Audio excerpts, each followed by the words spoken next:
잠이 들기 어렵고 수면을 유지하는 것이 어렵거나 너무 일찍 일어나 다시 잠들기 어려운 증상이 있어 일상생활을 수행하는데 어려움이 있는 것을 수면 장애라고 이야기합니다. 일주일에 이러한 증상이 3회 이상, 한 달 이상 지속될 경우 불면증이 있다고 볼 수 있는데요. 우리나라 20세 이상 성인 500명을 대상으로 한 한국보건사회연구원의 연구 결과에 의하면 지난 한 달간 불면증을 경험한 적이 있다고 응답한 비율이 73.4%로 매우 높게 조사되었습니다.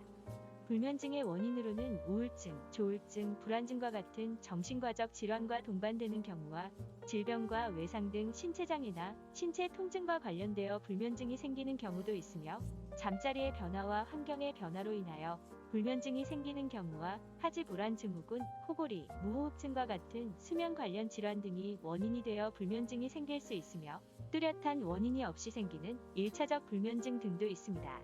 불면증의 가장 흔한 원인은 잘못된 수면 습관입니다.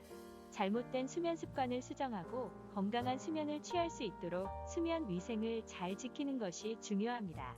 건강한 수면을 취하기 위해선 여러 방법이 있는데요. 오늘은 그 방법에 대해서 알아보겠습니다.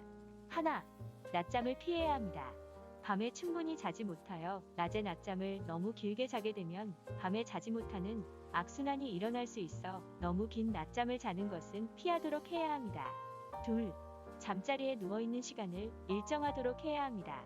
수면 시간을 8시간으로 정했으면 잠을 잤는지의 여부와 관계없이 침대에 눕기 시작한 순간부터 8시간이 지나면 일어나서 침대를 떠나야 합니다. 셋, 누운 지 10분 이상 지났을 때 잠이 들지 않으면 침대에서 나와 단순한 작업이나 책을 읽는 등의 활동을 하여 잠이 올 때까지 기다리는 것이 좋습니다. 넷, 침대에서는 오로지 잠만 잡니다. 핸드폰을 만지거나 침대에서 다른 일을 하는 것을 피하고 침대는 오로지 잠을 자는 곳으로만 인식하도록 하는 것이 좋습니다. 다섯, 매일 규칙적으로 운동하고 저녁 늦은 시간에는 운동을 하지 않은 것이 좋습니다.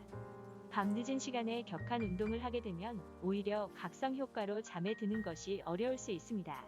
여섯, 수면을 방해하는 담배, 커피, 홍차, 콜라, 술 등은 피하는 것이 좋습니다.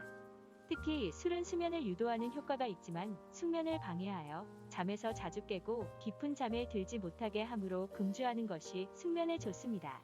오늘은 불면증이 있는 환자분들을 위한 여러 치료 방법에 대해 알아보았는데요. 건강한 숙면으로 활기찬 하루 보내셨으면 좋겠습니다. 감사합니다.